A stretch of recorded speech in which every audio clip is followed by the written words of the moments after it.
guys, Caleb Southerland with City Team Disciple Making Movements here in Frisco, Texas with our good friend Summer Moon Coffee Shop, and Mike Turner, who is a disciple making catalyst here in Dallas. So thanks for being a part of it. Yeah, thank you. And what we want to talk about a little bit is just where coaching and mentoring fit inside of disciple making and what's happening. Clearly there's trainings. We have them on our website. We have trainings all around. You can go be a part of a 3-day training event. You've been a part of what, 2 or 3 of them, I think? Yeah, 3. You've been a part of 3 of them. You've helped train in some of them. So that's been part of it. But for you, training's actually not even what initiated, not even what got you going, right?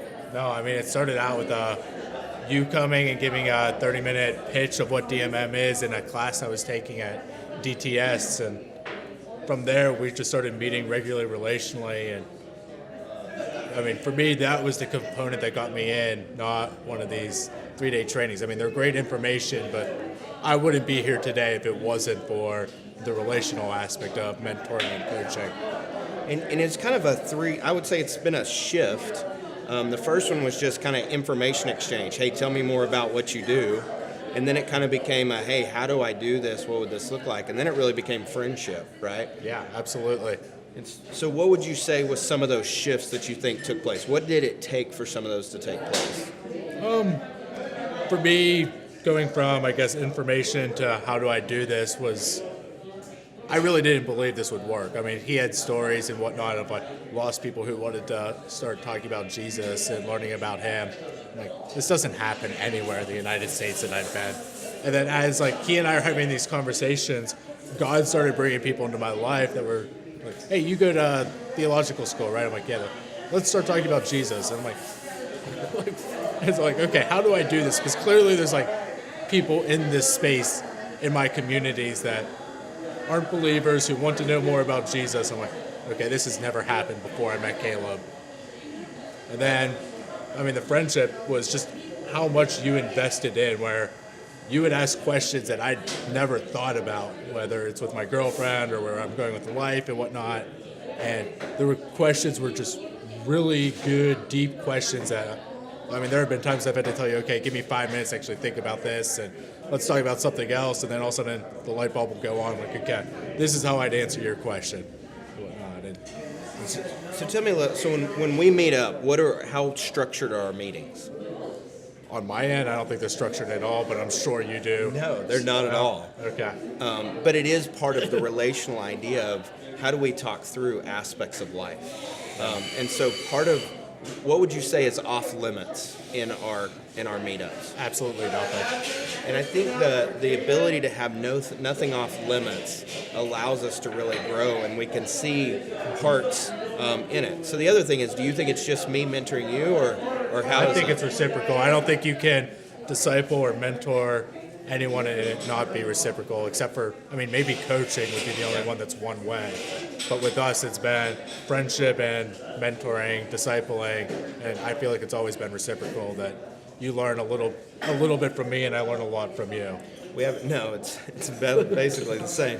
But one of the things I think I've learned in just you and I is I'll walk away sometimes just really going through it. You're really good at thinking theologically, philosophically, practically how things are working out. And so we get to just dream together and talk together, and you push me on different things where I've had to go back to Scripture and really dive in. You've asked some great questions, and I have to go back with my wife and we re-talk some stuff, or how to talk with my kids about things, or just even how I'm pushing into church, my role inside of my local church. And so, yeah, I love that the mentoring kind of takes this dual fashion, and it's not all about DMM.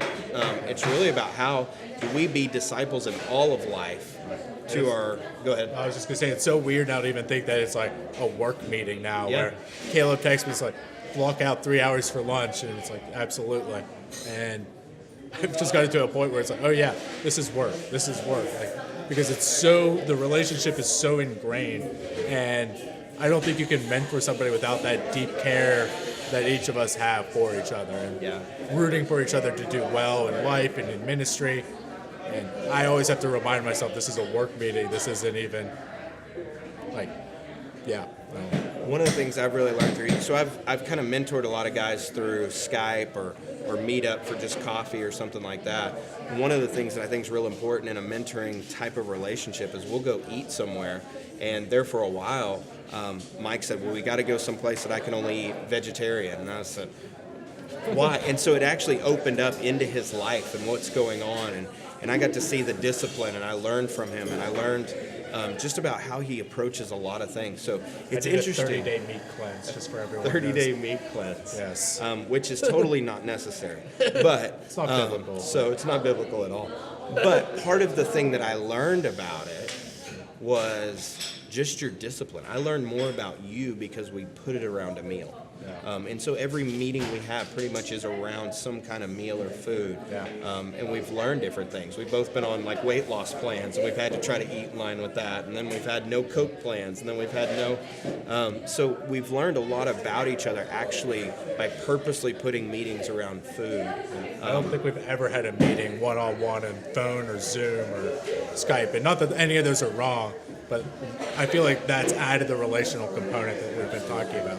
So what would you say to guys that are trying to, maybe they're leaning in on this, listening, going, I want to mentor or I want to be mentored, but I can't, I'm stuck, I don't know how to do it. How would you tell people to go about, for one, it's on their end of introspection, but then also on finding a mentor? Yeah. I would first explore what you, I guess, need in that relationship. If it's primarily ministry-based, then find a local church that has that available.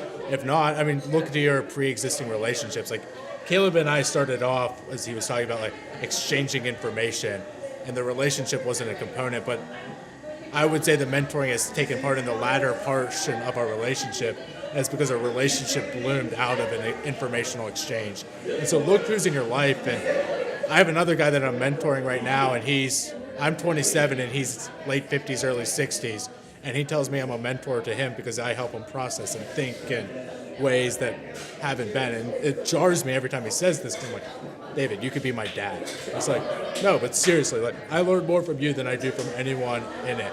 And he will frequently tell me I'm his mentor. I'm like, okay. And so I think mentoring just was birthed out of a relationship, whereas coaching or any of that is more functional, exchanging information. That's good. That's good. So I just thank y'all for joining us here at Summer Moon in Frisco, Texas. Suburbs. In the suburbs of Dallas.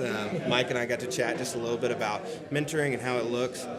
This is what our team does. This is what we invite you into.